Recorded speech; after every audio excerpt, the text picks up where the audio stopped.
Education point में मैं हूँ आपकी दोस्त सपना। दोस्तों, पिछली वीडियो में हमने बात की थी क्लासिकल थ्योरी ऑफ एम्प्लॉयमेंट के बारे में। ठीक है जी।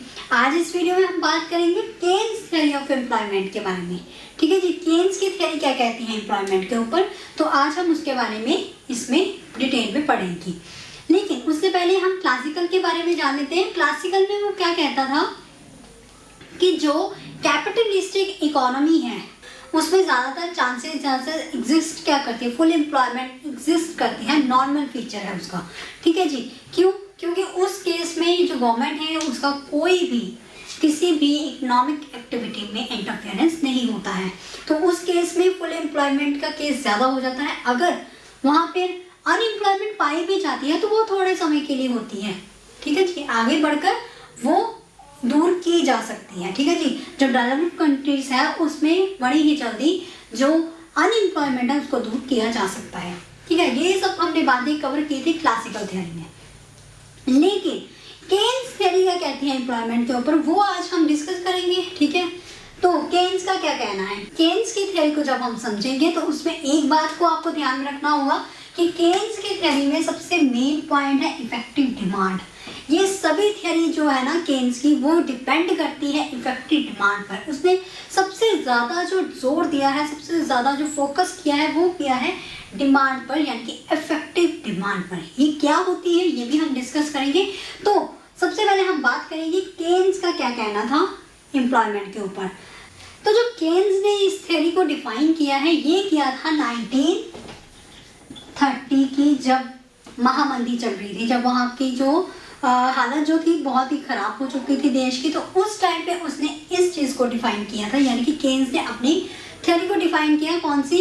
एम्प्लॉयमेंट की थ्योरी को। ठीक है जी। उस टाइम पे महामंदी थी, यानी कि हालात ठीक नहीं थे। तो क्या हुआ था, उस टाइम पे बेरोजगारी ज़्यादा हो गई थी, अनएम्प्लॉयमेंट बढ़ गई थी। अनएम्प्लॉयमेंट बढ़ी, ठीक है, अनएम्प्लॉयमेंट इंक्रीज हुई, उसके साथ क्या हुआ, डिमांड जो थी वो डिक्रीज हो गई। डिमांड डिक्रीज किससे हुई? अगर डिमांड डिक्रीज हुई यानी कि सप्लाई हमारी ज़्यादा। डिमांड डिक्रीज का मतलब क्या है कि अगर सप्लाई हमारी ज़्यादा है ना तो सप्लाई से कम हमारी डिमांड है। तो उस टाइम पे हम कह देते हैं कि डिमांड हमारी डिक्रीज है, लेकिन जो सप्लाई थी वो इंक्रीज थी। ठीक है जी। तो अनएम्प्लॉयमेंट थी, अनएम्प्लॉयमेंट इंक्रीज थी, डिमांड उस टाइम पर डिक्रीज हो गई। जब 1930 में महामंदी की प्रॉब्लम चली तो उसमें सप्लाई जो थी उस टाइम पे इंक्रीज थी, यानी कि प्रोडक्ट की सप्लाई ज़्यादा थी, डिमांड कम थी। और जो डिमांड थी वो किससे कम हो गई, सप्लाई से कम हो गई। क्योंकि अगर हम देखें कि अनएम्प्लॉयमेंट ज़्यादा थी उस टाइम पे, महामंदी थी, अनएम्प्लॉयमेंट थी, लोगों ने डिमांड करना बंद कर दिया। ऑब्वियसली डिमांड करना बंद कर दिया तो उसका सारा इफेक्ट किस पर पड़ा, सप्लाई पर पड़ा, प्रोडक्शन पर पड़ा। ठीक है जी। तो उस टाइम पे उन्होंने प्रोडक्शन तो पहले ही करके रखी हुई थी, तो प्रोडक्शन इंक्रीज थी, उस टाइम पे डिमांड कम हो गई। तो उस केस में उसने कहा है कि ज़रूरी नहीं है कि सप्लाई अगर हम ज़्यादा कर दें तो हमारी डिमांड भी उस तरह से बढ़ सकती है। ठीक है जी। तो इस केस में वो चीज़ गलत हो गई। जो क्लासिकल थ्योरी में हमने सेल्स का मॉडल पढ़ा था तो उसमें वो क्या कहता था कि अगर आप सप्लाई इंक्रीज कर दो तो ऑटोमेटिकली क्या बढ़ जाती है, हमारी डिमांड बढ़ जाती है, चीज़ों की डिमांड बढ़ जाती है। लेकिन अगर हमारे पास ऐसा केस आ जाता है कि अनएम्प्लॉयमेंट है, ठीक है, तो उस केस में लोग क्या करेंगे, डिमांड करना बंद कर देंगे। तो उस केस में क्या होगा कि सप्लाई तो आपकी हो रही है लेकिन लोग अगर डिमांड ही नहीं करेंगे तो किस तरह से आप एम्प्लॉयमेंट को बढ़ावा दे सकते हो। ठीक है जी। किस तरह से एम्प्लॉयमेंट आप कर सकते हो, किस तरह से आप लोगों को एम्प्लॉयमेंट को बढ़ा सकते हो। ठीक है। तो इस केस में वो गलत हो गई। अब ये कहता है कि अगर ये इफेक्टिव डिमांड को हम पहले समझते हैं, इफेक्टिव डिमांड किस चीज़ को रिप्रेजेंट करता है, एग्रीगेट डिमांड। ठीक है। जब एग्रीगेट डिमांड और एग्रीगेट सप्लाई दोनों इक्वल होती है, दैट वो रिप्रेजेंट करता है इफेक्टिव डिमांड को। ठीक है जी। यानी कि सीधा आप समझ लो कि जो एग्रीगेट डिमांड, जो टोटल डिमांड है, ठीक है, सारी जो डिमांड है उनका सबका इफेक्टिव डिमांड बोला जाता है। ठीक है जी। उसके लेवल को क्या बोला जाता है, इफेक्टिव डिमांड। ठीक है। अगर ये दोनों इक्वल है तो उस केस में हम कह सकते हैं कि फुल एम्प्लॉयमेंट है। ठीक है। जब एग्रीगेट डिमांड और एग्रीगेट सप्लाई दोनों इक्वल लेवल पे आएंगे तो उस टाइम पे हम कहेंगे फुल एम्प्लॉयमेंट, है ना जी। क्योंकि उस टाइम पे क्या है कि आपके पास जितनी सप्लाई हो रही है डिमांड भी उस हिसाब से है, तो एम्प्लॉयमेंट भी होगी उससे हिसाब से, है ना, उस हिसाब से एम्प्लॉयमेंट भी होगी। अब वो क्या कहता है कि अगर आपको इफेक्टिव डिमांड को इंक्रीज करना है, अगर आप डिमांड को इंक्रीज करोगे तो उसके लिए वो किस पे डिपेंड करता है, नंबर 1 कंजम्पशन पे, ठीक है, consumption expenditure, and second one is investment. अगर लोग चीज़ों को खरीदेंगे, ठीक है, सप्लाई का मतलब क्या है कि जब आप अपनी डिमांड ज़्यादा करोगे सप्लाई से तो ऑब्वियसली ऑटोमेटिकली जो सप्लाई है वो भी इंक्रीज होगी, ठीक है। सो उसके लिए हमें क्या करना पड़ेगा, अपनी डिमांड को इंक्रीज करना पड़ेगा। अगर एग्रीगेट डिमांड यानी कि टोटल डिमांड इंक्रीज होगी तो ऑटोमेटिकली क्या हो जाएगा, सप्लाई भी इंक्रीज हो जाएगी, है ना जी। तो अगर सप्लाई इंक्रीज होगी, एम्प्लॉयमेंट भी इंक्रीज हो जाए, डायरेक्ट रिलेशन हो जाता है फिर इस तरह से, है ना। तो सारा जोर उसने दिया है एग्रीगेट डिमांड पे यानी कि इफेक्टिव डिमांड। तो जैसे मैंने बताया था कि केन्जियन थ्योरी जो है वो पूरी डिपेंड किस पे है, इफेक्टिव डिमांड पे, यानी कि उसने सबसे ज़्यादा जो फोकस किया है वो डिमांड पे फोकस किया है कि अगर लोग अपनी डिमांड को इंक्रीज करेंगे तो ऑटोमेटिकली सप्लाई भी इंक्रीज होगी, एम्प्लॉयमेंट भी इंक्रीज होगा, इनकम भी इंक्रीज होगी, इन सब पे इफेक्ट बढ़ गया। लेकिन अगर डिमांड ही नहीं है तो सप्लाई भी इंक्रीज नहीं होगी, वो डिक्रीज हो जाएगी, इनकम भी डिक्रीज होगी, एम्प्लॉयमेंट भी डिक्रीज हो जाएगा, ठीक है। तो ये सीधा इफेक्ट आपके समझ में आ गया होगा, ठीक है। तो उसने सबसे पहले क्या बात की, कंजम्पशन की, कि अगर लोग कंजम्पशन एक्सपेंडिचर करेंगे यानी कि चीज़ों पर खर्चा करेंगे, चीज़ों को खरीदेंगे, चीज़ों पे जब उस पर इन्वेस्ट करेंगे तो उस केस में क्या हो जाएगा, सप्लाई इंक्रीज होगी, इनकम इंक्रीज होगी, ठीक है। तो सेकंड था इन्वेस्टमेंट। जो भी कंपनी प्रोडक्शन करती है, जो भी चीज़ें बनाती है, गुड्स एंड सर्विस, उस पर क्या करना पड़ता है, हर एक कंपनी को उसमें इन्वेस्टमेंट करनी पड़ती है। विदाउट इन्वेस्टमेंट आप किसी भी चीज़ में प्रॉफिट नहीं अर्न कर सकते या फिर सप्लाई को बढ़ा नहीं सकते। तो उसके लिए आपको क्या करना पड़ेगा, इन्वेस्टमेंट करनी पड़ेगी। इन्वेस्टमेंट किस तरह से कर सकते हैं हम, लैंड हो जाए, टेक्नोलॉजी, लेबर, ठीक है, इन सब के लिए इन्वेस्टमेंट ही करनी पड़ेगी ना, वो फ्री में तो कोई भी नहीं आने वाला।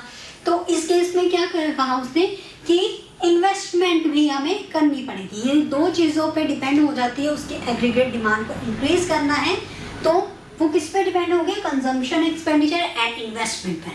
क्लियर, इतना आपको समझ में आ गया होगा कि केन्स की थ्योरी क्या कहती है कि अगर आप इफेक्टिव डिमांड को इंक्रीज करोगे तो उस केस में क्या इंक्रीज हो जाएगा, एम्प्लॉयमेंट ऑटोमेटिकली इंक्रीज होगी, सप्लाई इंक्रीज होगी। क्लियर। अब इसमें एक और फीचर क्या ऐड हो जाता है कि अब जैसे मैंने बताया था कि 1930 में महामंदी की हालत चल रही थी, ठीक है, उस टाइम पे इसने इस कॉन्सेप्ट को क्लियर किया। तो उसने कहा है कि अगर ऐसी सिचुएशन आ जाती है तो नॉर्मल इंसान, normal company, normal production companies इस चीज़ को फेस नहीं कर सकते, वो हर एक लेबर को उस तरह से ट्रीट नहीं कर पा सकते। क्योंकि अब आपको पता है, जैसे अभी का टाइम देख लेते हैं तो अभी हमारे पास क्या है, हमारे पास क्या नहीं है, काम नहीं है, ठीक है। सब काफ़ी लोग हैं जो अनएम्प्लॉयमेंट हो चुके हैं, लोगों ने डिमांड करना बंद कर दिया, डिमांड करना बंद हुआ, सप्लाई भी करनी बंद होगी, लोगों की इनकम पे फर्क पड़ा। क्योंकि अगर लोग कमा नहीं रहे हैं तो उनका इनकम पे भी डायरेक्ट असर पड़ता है, वो भी कम होती है। अगर हमारी इनकम पर फर्क पड़ेगा तो ऑब्वियसली जो प्रोडक्शन करे उनकी भी तो इनकम में फर्क पड़ेगा, क्योंकि वो सप्लाई नहीं कर पा रहे, लोगों ने डिमांड करना बंद कर दिया। तो ये डायरेक्ट हो जाता है कि अगर हमारी इनकम डिक्रीज हो रही है ना तो उनकी भी डिक्रीज होती है। तो इस कंडीशन को सॉर्ट करने के लिए हमें किसका सहारा लेना पड़ गया, गवर्नमेंट का, ठीक है। क्लासिकल थ्योरी में ये चीज़ नहीं थी। क्लासिकल थ्योरी में वो कहता था कि जिसमें गवर्नमेंट का इंटरफेरेंस नहीं है तो उस केस में फुल एम्प्लॉयमेंट पाई जा सकती है, ये एक नॉर्मल फीचर है। लेकिन अब जब उसने 1930 की कंडीशन को देखा, महामंदी दिखी, ठीक है, तो उस केस में उसने क्या कह दिया कि ऐसी सिचुएशन को हैंडल करने के लिए गवर्नमेंट को ही आना पड़ेगा सामने, तो वही इस चीज़ को, प्रॉब्लम को सॉल्व करेगी, वही मदद करेगी, वही डिमांड को इंक्रीज करने में हेल्प करेगी, ठीक है। तो केन्जियन की थ्योरी को देखें तो इसमें गवर्नमेंट को इन्वॉल्वमेंट मिला है। सो ये थी थ्योरी किसकी, केन्जियन की। अब हम इसके आगे स्टेप पढ़ेंगे, वो है असम्पशंस। सो अब हम बात करेंगे केन्स थ्योरी में जो असम्पशंस है उसके बारे में, ठीक है। कौन कौन से असम्पशंस हैं नंबर 1 पे क्लोज इकोनॉमी, जैसे हमने पहले भी बात की थी, ये क्लोज इकोनॉमी है, ठीक है जी। इसमें कोई एक्सपोर्ट इंपोर्ट का फीचर नहीं था, इसलिए ये क्या है, क्लोज इकोनॉमी, बंद इकोनॉमी है। सेकेंड नंबर पे शॉर्ट पीरियड। केन्स के अकॉर्डिंग अगर हम देखें तो वो कहता है कि ये जो अनएम्प्लॉयमेंट है इसे शॉर्ट टर्म के लिए लेके चलो, क्योंकि in long run we are all dead. अब वो कहता है अगर हम लॉन्ग टर्म की बात करें तो उस समय हम सब मर जाएंगे। क्यों मर जाएंगे? ऑब्वियस सी बात है कि अगर हमारे पास काम नहीं होगा, इनकम नहीं होगी, तो हम खाएंगे कैसे, पिएंगे, किसके भरोसे रहेंगे? तो अगर हम लॉन्ग टर्म को लेके चले तो हम नहीं जिंदा रहेंगे। सो वो कहता है कि इस थ्योरी को ना हम शॉर्ट टर्म के लिए ही लेके चले, थोड़े समय के लिए ही जो है अनएम्प्लॉयमेंट पाई जा सकती है। क्लियर? अब नंबर 3 है ignore the role of government as a spender और अ टैक्सर। ठीक है, उसने इस चीज को इग्नोर किया है कि गवर्नमेंट जो है सिर्फ देने, टैक्स लेने और देने के लिए सिर्फ यहाँ तक सीमित नहीं रहती है। ठीक है, उसने इस फीचर को इग्नोर कर दिया है। क्लियर? से फोर्थ है डिमिनिशिंग मार्जिन प्रोडक्टिविटी। अगर हम क्लासिकल की बात करें तो उसमें हमने बात की थी डिमिनिशिंग मार्जिन ऑफ रिटर्न्स। ठीक है, लेकिन इसमें उसने क्या किया है, प्रोडक्टिविटी, यानी कि जिस तरह से हम प्रोडक्शन में लेबर्स को इंक्रीज करेंगे ना, तो एक लेवल ऐसा आएगा जहाँ पर जो प्रोडक्शन है वो डिक्रीज होने लग पड़ेगी। वो भी हम समझेंगे, आगे स्टेप्स क्लियर करेंगे किस तरह से जो प्रोडक्टिविटी है, जो प्रोडक्ट की प्रोडक्शन है वो किस तरह से डिक्रीज होती है अगर हम लेबर को इंक्रीज करते जाएंगे, एम्प्लॉयमेंट को इंक्रीज करते जाएंगे। ठीक है, तो उसके लिए उसने क्या बोला था कि डिमांड इंक्रीज होनी चाहिए। ठीक है, फिफ्थ है labour is the only variable factor of the production. जैसे हमने पहले बात की थी कि जो भी फैक्टर ऑफ प्रोडक्शन है उसमें जो लेबर है वही है जो कि प्रोडक्शन में हेल्प करती है, प्रोडक्शन को इंक्रीज करने के लिए। ठीक है जी, सिर्फ वेरिएबल कौन है यहाँ पर, एक लेबर है वेरिएबल जो कि चेंज होती रहती है, जो कि प्रोडक्टिविटी को चेंज करती रहती है। ठीक है, उसके बाद है money also act as store of value. अब जो मनी है ना, इस कॉन्सेप्ट में क्या है, इस कॉन्सेप्ट में मनी आ जाती है। मनी क्या है? मनी एक ऐसी चीज है जो कि किसी भी वैल्यूज को स्टोर करने में भी हेल्प करती है, ना कि सिर्फ हम मनी को एक्सचेंज करते हैं। ठीक है, सिर्फ लेन देन या ट्रांजैक्शंस के लिए हम मनी को यूज नहीं करते हैं, वैल्यूज को स्टोर करने के लिए भी हम मनी का इस्तेमाल करते हैं। ठीक है, इसमें मनी का कॉन्सेप्ट भी आ गया। अब 7 पॉइंट है अंडर एम्प्लॉयमेंट इक्विलिब्रियम।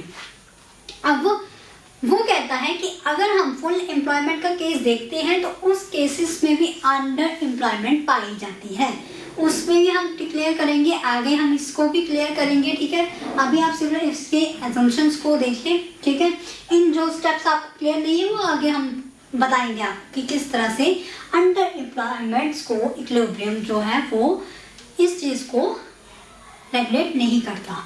अब लास्ट है saving and investment function. Saving and investment function क्या कहता है कि जो सेविंग है वो किस पे डिपेंड करती है, हमारी इनकम पर डिपेंड करती है। ठीक है, सेविंग जो है वो डिपेंड करती है इनकम पर। ठीक है, ऑब्वियसली हम लोग सब यही करते हैं कि हमारे पास जितनी इनकम होती है अपने खर्चे भी निकालते हैं तो उसमें से हम सेविंग भी कर लेते हैं। ठीक है, तो वो किस पे डिपेंड होंगे, हमारी अर्निंग पे, इनकम पे। ठीक है, लेकिन जो इन्वेस्टमेंट है, इन्वेस्टमेंट हम किस बेसिस पे करते हैं, रेट ऑफ इंटरेस्ट के बेसिस पे। ठीक है, इन्वेस्टमेंट किसका फीचर है, ये किस फंक्शन पे चलती है, रेट ऑफ इंटरेस्ट पे, और सेविंग हमारी किस पे चलती है, फंक्शन ऑफ इनकम पे। क्लियर? ये आपको असम्पशंस की क्लियर हो गई होंगी। अब बढ़ते हैं हमारे नेक्स्ट स्टेप की तरफ। अब हम इस डायग्राम को समझेंगे। सबसे पहले हम जान लेते हैं कि हमारी जो इनकम है वो किस पे डिपेंड हो जाती है, फंक्शन ऑफ लेबर पे। क्लियर है कि जो लेबर है, ठीक है, वो किसका फंक्शन हो जाता है, फंक्शन ऑफ ईडी, यानी कि इफेक्टिव डिमांड को इंक्रीज करता है। ठीक है जी, किसके इक्वल हो गया, ये किस पे डिपेंड हो जाता है, ये इफेक्टिव डिमांड के ऊपर, लेबर। क्लियर? तो अब हम इस डायग्राम को समझेंगे किस तरह से इसने इसको डिफाइन किया है। नेशनल इनकम और एम्प्लॉयमेंट को किस तरह से उसने डिफाइन किया, इफेक्टिव डिमांड से। ये जो डिपेंड करता है, नेशनल इनकम और एम्प्लॉयमेंट डिपेंड करती है किस पे, इफेक्टिव डिमांड पे। ठीक है जी, अब ये देखो, ये एम्प्लॉयमेंट था, ये एम्प्लॉयमेंट है। ठीक है, डिपेंड किस पर करती है वो, इफेक्टिव डिमांड के ऊपर। क्लियर? अब इफेक्टिव डिमांड किसका फीचर था और किस पे डिपेंड थी, मैंने पहले भी बताया था कि ईडी जो है वो किसके इक्वल हो जाती है, एडी इक्वल्स टू एस, यानी कि एग्रीगेट डिमांड और एग्रीगेट सप्लाई के इक्वल होती है इफेक्टिव डिमांड। अब हम सेकंड बात करेंगे कि एग्रीगेट डिमांड में मैंने पहले भी डिस्कस किया था कि अगर एग्रीगेट डिमांड को इंक्रीज करना है तो वो किस पे डिपेंड हो जाती है, कंजम्पशन और एक्सपेंडिंग इन्वेस्टमेंट पर, ठीक है। किस पर डिपेंड होती है एग्रीगेट डिमांड, कंजम्पशन और इन्वेस्टमेंट पे। अगर लोग कंज्यूम करेंगे, कंजम्पशन एक्सपेंडिचर करेंगे, तो उस केस में क्या होगा, इससे क्या किन चीज़ों पे फर्क पड़ेगा, एक कंजम्पशन पे फर्क पड़ जाएगा, दूसरा नेशनल इनकम भी इससे इंक्रीज होगी, दूसरा है इन्वेस्टमेंट किस तरह से इफेक्ट करती है, किस चीज़ों को इफेक्ट करेगी। अगर हम इन्वेस्टमेंट करते हैं किन चीज़ों पे करते हैं, या तो हम रेट ऑफ इंटरेस्ट, ठीक है, दूसरा है capital, margin effective of capital. अब अलग अलग तरह के इक्विपमेंट्स, कैपिटल्स, कोई भी लैंड बिल्डिंग या कोई टेक्नोलॉजी को लेके आते हैं, मशीनरी लगाते हैं, तो ऐसी अगर हम नई चीज़ें इन्वेस्ट करेंगे नई चीज़ों पर, तो उस केस में क्या हो जाता है, मार्जिन इफेक्टिव ऑफ कैपिटल, और या फिर हम इन्वेस्ट करते हैं रेट ऑफ इंटरेस्ट के बेसिस। अब जो इन्वेस्टमेंट है वो हमने किस तरह से की, रेट ऑफ इंटरेस्ट के थ्रू। रेट ऑफ इंटरेस्ट में क्या होता है, सप्लाई ऑफ मनी होती है, ठीक है। एंड सेकेंड है लिक्विडिटी प्रेफरेंसेस, यानी कि अगर आपके पास पैसे हैं, जो पैसे हैं हम अपने हिसाब से उसको स्पेंड करते हैं, किसी भी चीज़ में स्पेंड करते हैं, या फिर हम ट्रांजैक्शन में यानी कि लेन देन के लिए उसको यूज़ कर लेते हैं, ठीक है, या फिर हम कोई प्रिकॉशन यानी कि किसी भी सावधानी फीचर्स के लिए हम उसको यूज़ करते हैं मनी को, ठीक है जी। और या फिर स्पेकुलेटिव, या फिर हम सट्टेबाजी जो करते हैं, ठीक है, उस केसेस में हम किसका यूज़ करते हैं, मनी का यूज़ करते हैं, ठीक है जी। तो ये 3 फीचर थे लिक्विडिटी प्रेफरेंसेस के, ठीक है। तो अब ये आपको डायग्राम समझ में आ गया होगा कि किस तरह से जो एम्प्लॉयमेंट है वो डिपेंड करती है इन सब चीज़ों पे, ठीक है, जो फीचर्स में बताए गए हैं। इफेक्टिव डिमांड किस तरह से रिप्रेजेंट करती है। अब हम इन सब को समझेंगे एक डायग्राम से, एक टेबल के थ्रू समझेंगे, तब आपको ज़्यादा क्लियर होगा कि ये किस तरह से इफेक्ट करती है, किस तरह से जो भी आपके जो डिमिनिशिंग वाला प्रॉब्लम था वो भी इसमें कवर हो जाएगा। उसके साथ साथ जो सेविंग वाला था, सेविंग इन्वेस्टमेंट किस तरह से इफेक्ट करती है, वो भी इस सब जो भी चीज़ें हैं, फुल एम्प्लॉयमेंट है, ठीक है, अंडर एम्प्लॉयमेंट का जो कॉन्सेप्ट है वो सारा आपको कवर होगा। अब क्योंकि अब हम बताएंगे आपको विद हेल्प ऑफ डायग्राम। अब हम एम्प्लॉयमेंट के इस कॉन्सेप्ट को समझते हैं किससे, डायग्राम से, कि किस तरह से अगर हमारे पास एम्प्लॉयमेंट फुल एम्प्लॉयमेंट की कंडीशन है तो उस टाइम पर भी हमारे पास अनएम्प्लॉयमेंट पाई जाती है, वो किस तरह से। अब देखो यहाँ पे एम्प्लॉयमेंट 0 थी, ठीक है, लेबर 0 थी, सप्लाई जो थी एग्रीगेट सप्लाई भी 0 है, लेकिन वहाँ पर डिमांड हो रही थी। डिमांड कितनी है, 60, ठीक है। तो उस टाइम पे हमारा जो राइस है वो जो ऊपर जा रहा है, ठीक है, इंक्रीमेंट हो रही है इस टाइम पे क्योंकि हमारे पास डिमांड है। तो डिमांड को देखते हुए हमने 10 लेबर्स को लगाया, 10 लेबर्स ने 60 की प्रोडक्शन कर दी हमारे पास, ठीक है, सप्लाई कर दी, 60 की प्रोडक्टिविटी दी। देन अब डिमांड फिर से इंक्रीज हो गई, 100 है ना, पहले 60 थी और फिर 100 हो गई, 40 का डिफरेंस आया। देन क्या हो रहा है, इंक्रीज हो रही है। उसके बाद जब 40 हमने लगाए, 40 लेबर्स लगाए, तो उस टाइम पे हमारी सप्लाई होगी 150 और हमारी जो डिमांड थी वो इंक्रीज होगी 160। इन 3 स्टेप में क्या हो रहा है, इंक्रीमेंट हो रहा है, इंक्रीज हो रही है डिमांड। लेकिन जब हमने अपनी लेबर इंक्रीज करके 50 कर दी, हमारे पास सप्लाई होगी 180, लेकिन उस टाइम पे हमारी जो डिमांड थी वो भी रह गई 180। मतलब कि ये एक ऐसा इक्विलिब्रियम पॉइंट है जहाँ पर आकर हमारी जो सप्लाई और डिमांड क्या होगी, दोनों इक्वल हो गई, और जिस पे हमने लेबर कितनी लगाई थी, हमने 50, ठीक है, 50 लेबर्स पे हमारी एग्रीगेट सप्लाई और एग्रीगेट डिमांड दोनों इक्विलिब्रियम पॉइंट पर आ गई, ठीक है जी। तो जब हमने 60 की, जब हमने लेबर फिर से इंक्रीज की, हमें लगा भी हम बढ़ाएंगे शायद प्रोडक्टिविटी इंक्रीज हो जाए, प्रोडक्टिविटी इंक्रीज हो गई, सप्लाई हमारी इंक्रीज हो गई, लेकिन डिमांड डिक्रीज हो गई। अब देखो डायरेक्ट रिलेशन क्या बन गया ये, कि अगर आपकी डिमांड इंक्रीज होगी तभी आपकी सप्लाई इंक्रीज करने का फ़ायदा है, ठीक है। तो इसलिए एम्प्लॉयमेंट के केस में उसने क्या किया कि हम एम्प्लॉयमेंट तो बढ़ा रहे हैं, लेबर्स को तो बढ़ा रहे हैं, उनको काम तो हम दे ही रहे हैं, लेकिन लोगों की डिमांड थोड़ी उस हिसाब से, लोगों की डिमांड तो कम होने लग पड़ी, पहले ज़्यादा थी, है ना।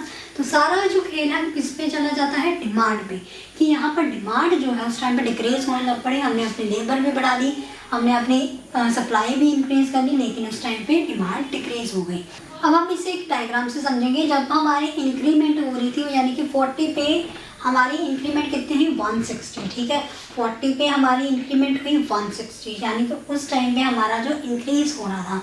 लेकिन जब हमने 50 कर दी, जब हमने लेबर को बढ़ाया 50 किया, और उस पर हमारी जो सप्लाई थी वो हमारी हो गई 180, और उस पर हमारी जो एग्रीगेट डिमांड थी वो भी हमारी आ जाती है 180।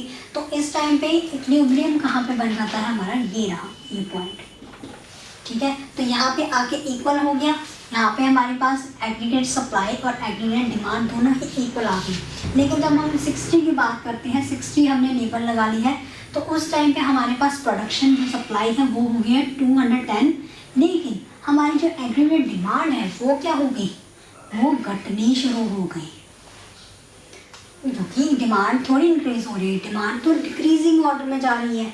तो डिक्रीज ऑर्डर पे जाते जाते वो क्या करती है, घटनी शुरू होगी। अब ये सप्लाई जो है हमारी वो बढ़ेगी नहीं बढ़ेगी, वो कांस्टेंट हो जाएगी। क्यों, क्योंकि अगर हम डिमांड ही नहीं करेंगे तो ऑब्वियसली सप्लाई हमारी वहीं पे कांस्टेंट हो जाएगी।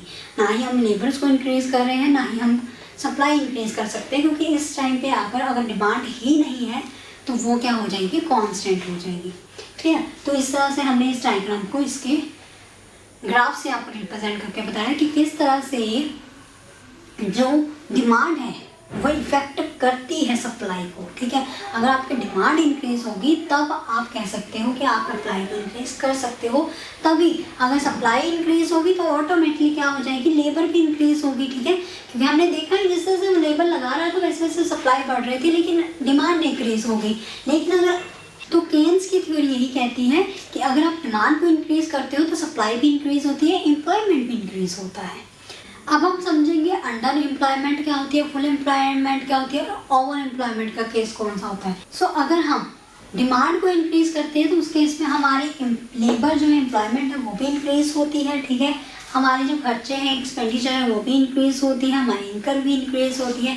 तो डायरेक्ट रिलेशन किसके साथ बन जाता है, डिमांड पर, ठीक। सप्लाई हमारी तभी इंक्रीज होगी जब हमारी डिमांड इंक्रीज होगी, ठीक है जी। तो ये डायग्राम किसको बता रहा है, जो ये पॉइंट है जहाँ पर उन्होंने फुल एम्प्लॉयमेंट बताई थी, वो एक्चुअल में क्या है, एक अंडर एम्प्लॉयमेंट है। यानी कि काम इतने लोगों को मिल सकता था, लेकिन मिल कितने लोगों को रहा है, इतने यहाँ तक, ठीक है, इस लेवल पे काम मिल रहा है, जबकि यहाँ तक मिल सकता था। किसके कारण नहीं मिला, डिमांड के कारण नहीं मिल रहा, क्योंकि लोगों ने डिमांड करना छोड़ दिया, तो वो पॉइंट यहीं पे रुक गया, ठीक है। अगर डिमांड करोगे तो वो बढ़ेगा, ऑब्वियसली जो लेबर की एम्प्लॉयमेंट है वो भी बढ़ेगी, ठीक है। अब जहाँ पर वो स्टेबल हो जाता है, जहाँ पर वो कांस्टेंट हो जाती है सप्लाई, तो उस चीज़ को हमने क्या बोलते हैं, ओवरफुल एम्प्लॉयमेंट, ठीक है जी। वो ज़्यादा एम्प्लॉयमेंट होगी, क्योंकि अब हमारी डिमांड डिक्रीज होने लग पड़ी है, सप्लाई स्टेबल हो चुकी है, तो उस केस को हमने बोल दिया ओवर फुल एम्प्लॉयमेंट, ठीक है। फुल एम्प्लॉयमेंट से ऊपर जा रही है, ठीक है। तो ये था हमारा आज का टॉपिक, जिसमें हमने केन्स की थ्योरी के बारे में आपको बताया। अगर आपको कोई भी डाउट हो आप नीचे कमेंट बॉक्स पे कमेंट करके हमें ज़रूर बताएं, और इस वीडियो को लाइक और इस चैनल को